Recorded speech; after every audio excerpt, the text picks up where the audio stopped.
Bom, e para falar sobre esse assunto, sobre comunicação construtiva, nós vamos receber, a partir de agora, na nossa programação, a Lívia Bailão, minha companheira de todas as tardes, que andou me abandonando aí nos últimos 3 dias. E também vamos receber o Edivaldo Pereira Lima, ele que é professor aposentado da Escola de Comunicação e Artes da Universidade de São Paulo. Inicialmente, quero agradecer ao senhor, professor Edivaldo, pela disponibilidade, pela presença e pela oportunidade de poder compartilhar conteúdo e conhecimento aqui na Sagres. Boa tarde a todos. É um prazer estar aqui no seu programa para esse diálogo, porque a proposta da comunicação construtiva, ela tem toda a sintonia com a proposta de ação da Rede Sagres, de praticar uma comunicação transformadora, positiva e capaz de trazer uma contribuição significativa para a sociedade em termos da mudança de modelos de compreensão da realidade que nós tanto precisamos nesse tempo pandêmico que nós vivemos. Muito obrigado, professor Edivaldo. E também comigo, Lívia Bailão. Boa tarde, Lívia. Boa tarde, Vinícius. Um grande abraço para você no estúdio, toda a equipe do Tom Maior. Você fez falta por aqui, mas estávamos muito bem acompanhados pela Jéssica, pela Jordana. Boa tarde para você que nos acompanha pelo rádio, pela TV, pela internet. Uma tarde em tom maior. E ao professor Edivaldo, que gentilmente está aqui conosco para discutir sobre comunicação, educação construtiva, para a gente tentar buscar o nosso melhor sempre, né, professor? Sim, é um grande prazer, Lívia. Antes de começar a conversar um pouco sobre o tema, o senhor já foi morador de Goiânia e tem um recado especial para Três Marias, onde a nossa TV também chega em Três Marias? Olha só, Vinícius, uma sincronia do destino, não é? Quando surgiu o convite para participar desse seu programa, o pessoal da produção do Instituto de Ciências Matemáticas de Computação da USP, que é quem está hospedando virtualmente esse evento de logo mais, informou que a rede é sediada em Goiânia e que a rede tem digamos assim, uma conexão muito forte com Três Marias, né? E olha só a sincronia com a minha vida pessoal. Eu passei alguns anos da minha vida meio alternando a minha residência entre São Paulo e Goiânia. Isso entre 2003 e 2011. Então, eu continuava muito ativo aqui em São Paulo, mas estava morando aí em Goiânia também com a minha falecida esposa, Lucy Coelho Pena, uma psicóloga junguiana que criou o primeiro curso de pós-graduação em psicologia junguiana em Goiânia. E a outra conexão sincrônica aí com o contexto, né, do Grupo Sagres também, é que na minha infância eu passei uma temporada, alguns anos, morando em Três Marias, numa fase muito chave da minha vida, porque foi nesse período em que aconteceu um fenômeno muito interessante. Apareceu em Três Marias um grupo de americanos de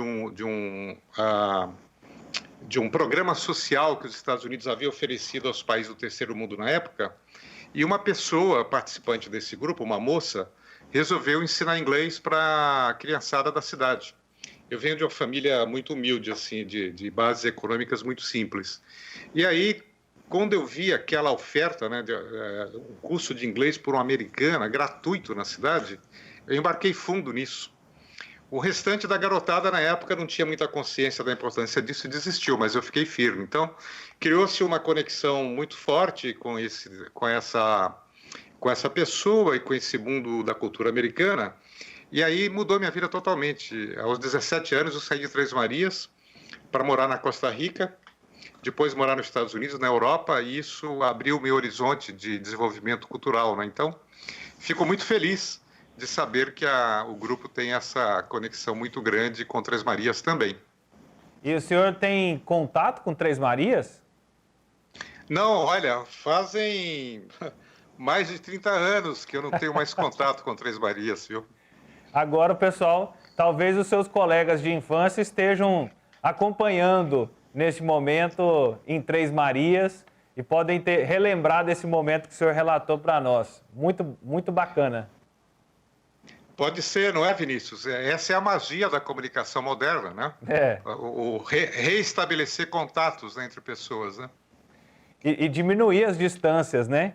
E no momento em que a gente precisa aumentar as distâncias, né, por causa da pandemia, a gente mantém o distanciamento físico, mas busca, através da comunicação, a aproximação das pessoas. Por que e como a comunicação construtiva se torna um elemento chave para esse processo que nós estamos vivendo, hein, professor? Olha só, Vinícius, a comunicação é um processo vital para a vida e para as sociedades, né? A comunicação está por trás de tudo. Qualquer ação que você tome na vida, qualquer comportamento que você tenha, qualquer acontecimento, vai ter a comunicação envolvida. E a grande importância é que a comunicação não é simplesmente um processo de transmissão de informação, de conhecimento e tudo mais. A comunicação, quando chega ao receptor, aquele que recebe a mensagem, né, ele é impactado, de alguma maneira, pelo conteúdo da comunicação. E esse impacto, ele chega ao nível intelectual, e ele chega ao nível psíquico, ao nível emocional, ao nível psicológico da pessoa. E já se sabe que a comunicação, quando praticada de uma maneira equivocada, ela produz um efeito muito nocivo nas pessoas. Ela produz um efeito nocivo na emoção e produz um efeito nocivo na maneira como a pessoa vai responder aos desafios da realidade e agir no mundo, porque a comunicação tem esse papel também de estar trazendo conteúdo que permita a cada um de nós nos posicionarmos na vida e tomarmos as nossas decisões e entendermos a vida. Como, no entanto, a maior parte da comunicação que é praticada, tanto a comunicação interpessoal como a comunicação praticada pelos meios, né, pelos meios profissionais de divulgação, parte dessa comunicação é estruturada em bases muito equivocadas, e hoje a ciência de ponta está compreendendo isso. E essa base equivocada, ela gera nas pessoas estados psicológicos muito nocivos à saúde emocional, psicológica da pessoa, e gera para a sociedade visões de mundo, um modelo de realidade que não é compatível com o que nós precisamos hoje em dia. Então, felizmente, ao lado disso, a comunicação também pode produzir efeitos altamente positivos se praticada de uma maneira diferente.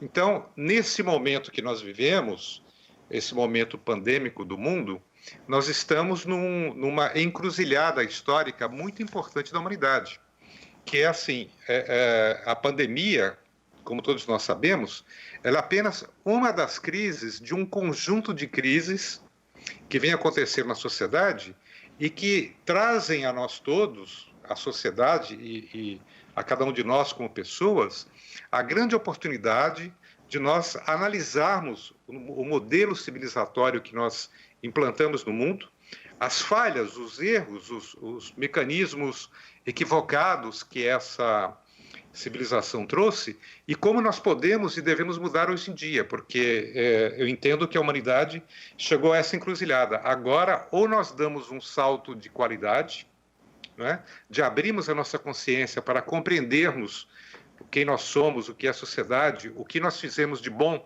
mas o que nós fizemos de equivocado também, e caminharmos para outro rumo. E esse caminho de transformação tem como dois eixos centrais a comunicação e a educação. Vinícius? Diga, Lívia. Queria perguntar para o professor Edivaldo, com base nisso que você falou, professor, você considera que a gente vive um tempo de mudança ou uma mudança de tempo? E qual o papel da comunicação e aí da comunicação construtiva nesse contexto? Olha só, Lívia, nós vivemos uma mudança significativa de fundo na nossa civilização porque há um processo por trás da existência e por trás da civilização, um processo que a ciência de ponta hoje já está compreendendo muito bem, que é assim: primeiro, existe o fenômeno da consciência, não é? Nós, indivíduos, nós temos um grau de consciência e a ciência de vanguarda já mostra que tudo que está vivo tem algum grau de consciência, inclusive o próprio planeta Terra. O planeta Terra, dentro da teoria Gaia, que é uma teoria desenvolvida dentro da NASA, Agência Espacial Americana, não é simplesmente um amontoado gigantesco de rochas, águas e terras, né? Isso aqui é um ser vivo também, e é um ser vivo que tem algum grau de inteligência, né? E junto com essa questão da consciência, que a gente percebe mais forte no caso do ser humano, há um processo dinâmico por trás de tudo, por trás da existência, que é um processo que estimula o desenvolvimento e ampliação e a requalificação da capacidade de percepção da realidade por parte das consciências, e especialmente da consciência humana. E há uma necessidade que, em cada momento chave da história, o salto de transformação de consciência, de ampliação da capacidade de percepção, seja muito grande, porque todo o processo civilizatório é baseado em determinados momentos que chega um certo ponto que aquele modelo se esgota. E aí ele se esgota porque há uma necessidade da gente ressignificar aquela realidade e partirmos para outros modos de viver. Então, por exemplo, na nossa sociedade hoje em dia, né, se a gente olhar para a humanidade, a gente vai ver que nós tivemos avanços extraordinários no último século, principalmente, na área da tecnologia, etc. Mas como é que está o ser humano? Como é que estão as sociedades? As sociedades continuam envolvidas nesse clima de terror, nesse clima de ódio, nesse clima de incapacidade do ser humano emanar empatia pelo nosso semelhante, né? Emanar solidariedade, né? E compreender que nós todos fazemos parte de um todo, de um conjunto, e a evolução desse conjunto só é possível se todos nós caminharmos para o caminho certo. E se não caminharmos para o caminho certo, nós caminhamos para um outro lado, que é o lado da autodestruição coletiva. Por força de quê? Por força de uma visão de mundo muito limitada, que resulta de uma cultura, de uma educação que teve o seu papel, mas cujos modelos de percepção da realidade hoje são equivocados. Não é? A questão da poluição, por exemplo, resulta do quê? De nós não termos tido uma cultura que nos mostrava a sensibilidade e o dinamismo da integração entre o ser humano e o meio ambiente. Não é? Então, tudo isso agora, e a pandemia surge nesse contexto, não é à toa, não é?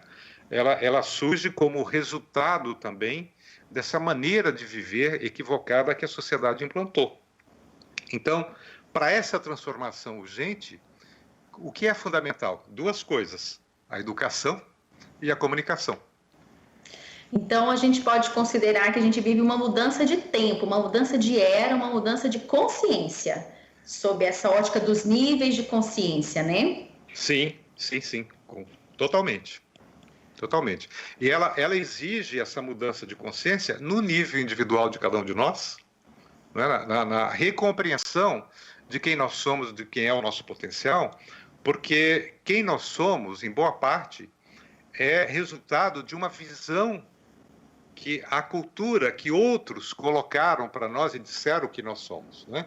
O que é o propósito da vida? É resultado de um modelo de realidade que foi implantado pela cultura e que não necessariamente corresponde à verdade individual de cada um e à verdade mais nobre que a sociedade tem para desenvolver. Então, nesse momento, o desafio é gigantesco, porque há uma necessidade de mudança de consciência por parte do indivíduo com relação a si próprio, com relação à sociedade, com relação ao conjunto. E há uma necessidade simultânea de mudança significativa da sociedade como um todo. Professor, então, nós estamos, no seu conceito, eu concordo com a maneira como você apresenta esse conceito, eu concordo plenamente. Nós estamos, nesse momento, de um processo dinâmico de uma mudança significativa de tempo, de uma mudança de era, realmente.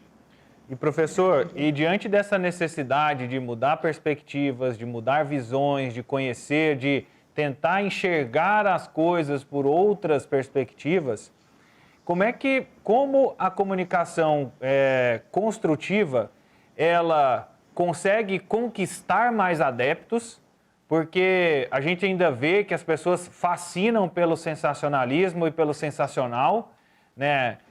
Em reportagens de violência, as pessoas querem ver ali o Hollywood, né, dentro da reportagem, mas ao mesmo tempo depois aquilo causa um estrago inconsciente nelas de insegurança, de desesperança, né, de valor, de pavor, enfim. Como é que a gente desenvolve, mostra e apresenta que até as coisas ruins podem ser abordadas por uma comunicação construtiva? Muito oportuna essa colocação sua, Vinícius, porque a primeira coisa importante é nós entendermos que essa busca, né, que as pessoas têm, o interesse por notícias de qualidade ruim e por conteúdos negativos, ela representa um estado ligeiramente patológico que nós todos estamos involuntariamente envolvidos. Então, a primeira coisa que a comunicação construtiva pode fazer é ela trazer uma abordagem desses assuntos negativos, mostrando a sombra que está por trás daquilo tudo, como o primeiro caminho para a gente fazer um passo de abertura de consciência e buscarmos nos alimentar de conteúdos transformadores e conteúdos mais saudáveis para o nosso desenvolvimento como seres humanos. Então, ao fazer isso, a comunicação construtiva, com delicadeza, ajudar a sociedade a perceber as sombras nas quais nós estamos envolvidos, involuntariamente às vezes, e muitas vezes por manipulação de terceiros, não é? E a gente se sentindo impotente por trás daquilo, de repente nós estamos ajudando a pessoa a dar um salto para recompreender toda essa estrutura que foi montada e que nos coloca dentro de uma caixa distorcida de entendimento da realidade. E a comunicação construtiva fazendo isso, ela faz unindo o conhecimento pelo lado intelectual e o conhecimento das emoções, da inteligência emocional. Porque até um tempo atrás nós achávamos que a única forma de inteligência necessária para a gente compreender a realidade era a inteligência pela via intelectual.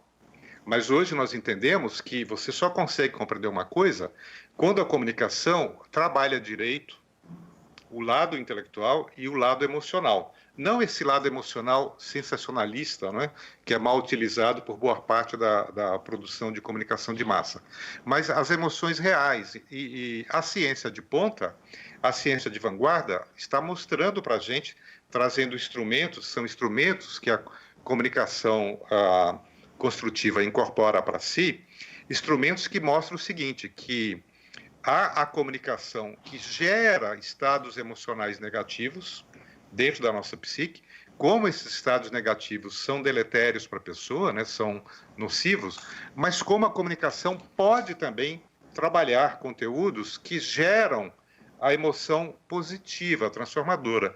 E quando essa emoção positiva é associada a uma comunicação produzida de maneira inteligente e de maneira envolvente com o receptor, o que acontece? A pessoa recebe um conteúdo que estimula ela própria redescobrir esses potenciais mais saudáveis que estão dentro dela e estão adormecidos, porque ela não recebeu estímulos suficientes.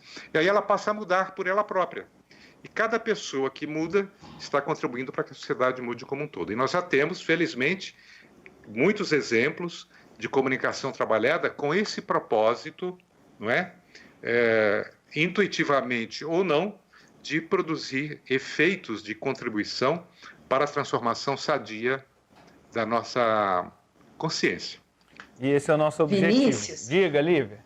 Sem querer, o professor Edivaldo fez propaganda do nosso quadro aqui no Tom Maior, o Homem Cura. Professor, esse é um quadro que vem logo depois da entrevista, né, do programa, e da primeira entrevista, e ficamos eu e o Vinícius aqui, e a gente sempre traz um tema para refletir sobre esse mundo interno nosso, para a gente poder colaborar com o externo, né, do micro para o macro. Então, como fazer essa caminhada para que a gente possa mudar a nossa realidade aqui dentro e agir de forma diferente lá fora. Então, sem querer, você acabou fazendo a maior propaganda aqui do nosso quadro, que é o Homem Cura. Ô Vinícius, eu queria só perguntar uma coisa para o professor Edivaldo. Quando você fala ciência, você está falando da neurociência, da física quântica, da mecânica quântica, de tudo isso.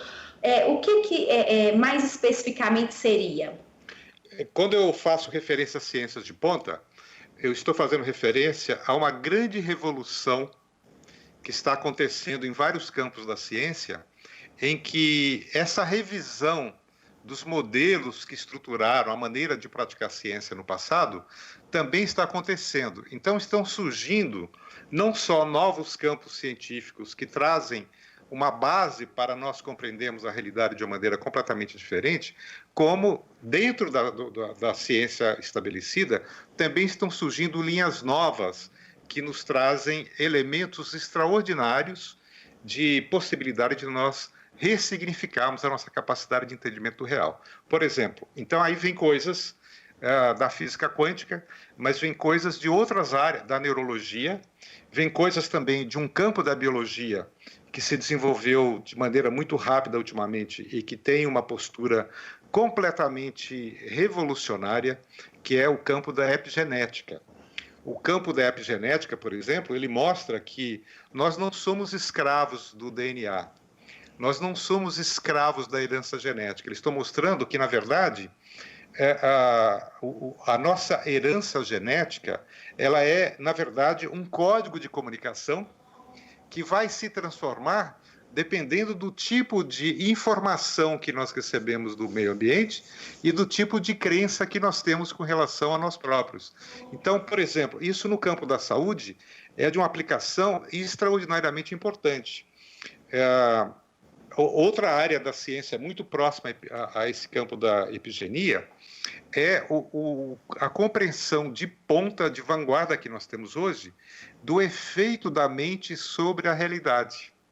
A conexão entre o mundo sutil e o mundo concreto e como os nossos pensamentos, eles são fatores importantes para gerar a realidade manifestada no mundo concreto. Então, por exemplo, se uma pessoa está enfrentando um desafio de saúde e a crença que ela tem, digamos, vamos pegar um caso hipotético aqui, um pouco dramático, mas para ilustrar bem o ponto.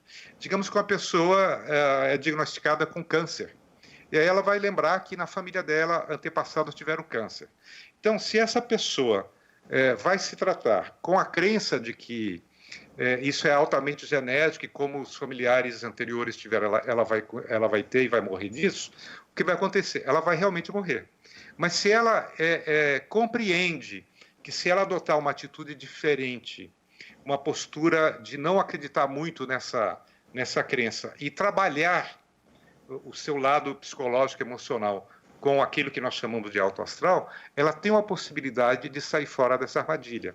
Não é? Isso a gente na sabedoria popular já tinha ideia, mas hoje essa ciência de ponta, ela está comprovando, testando e colocando instrumentos à nossa disposição hoje em dia. Então, as ciências de ponta que eu menciono são essas, não é? E os vários caminhos que estão surgindo com posturas altamente transformadoras e colocadas cada vez mais à disposição de cada um de nós. Professor. Maravilha. Professor, eu quero desejar boa sorte na palestra de hoje, que eu gostaria que o senhor fizesse o convite.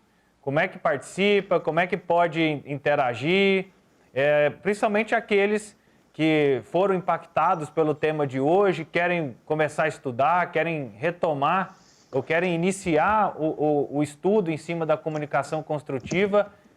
Como é que vai funcionar hoje a sua palestra? Na verdade, Vinícius, é um evento maior. é um evento que vai acontecer hospedado digitalmente, com acesso gratuito a todo mundo. Vai acontecer no Instituto de Ciências Matemáticas e de Computação da Universidade de São Paulo, que fisicamente é sediada em São Carlos. E esse evento vai ser um encontro, um diálogo sediado pelo ICMC, mas vai rolar no canal de TV da revista digital Página 22, é só procurar no Google, né, e no YouTube, a TV da Página 22. E vai rolar na TV também do próprio ICMS, Instituto de Ciências Matemáticas e de Computação da USP. Acontece a partir das 19 horas e aí vai ser um evento dentro do programa de diálogos construtivos do ICMS. E aí a participação vai ser minha e vai ser dos outros integrantes da rede de comunicação construtiva que eu idealizei há algum tempo atrás. É a primeira apresentação pública dessa rede, com a presença da jornalista Denise Casati, que é lá do ICMS e a âncora desse programa de diálogos construtivos na USP, da jornalista Silvia Marcuso, que é também integrante da rede de comunicação construtiva de Porto Alegre, em que ela tem um programa de lives no Instagram chamado Nas Ondas da Transição.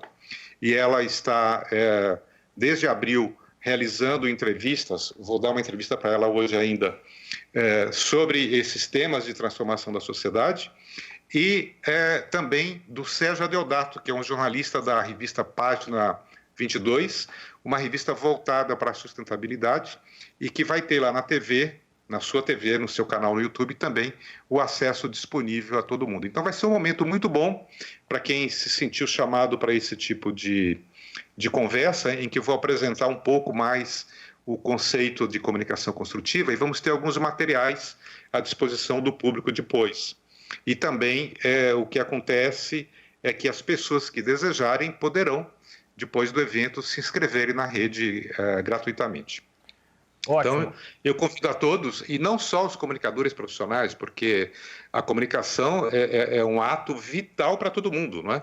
E a comunicação construtiva não está direcionada apenas a trazer instrumentos para os comunicadores profissionais. É para todos nós que temos essa sensibilidade que eu percebo que é o que move aqui o programa de vocês e o que move as iniciativas que vocês têm, especialmente aqui no Tom Maior. Muito obrigado, professor Edivaldo, pela participação, pela disponibilidade.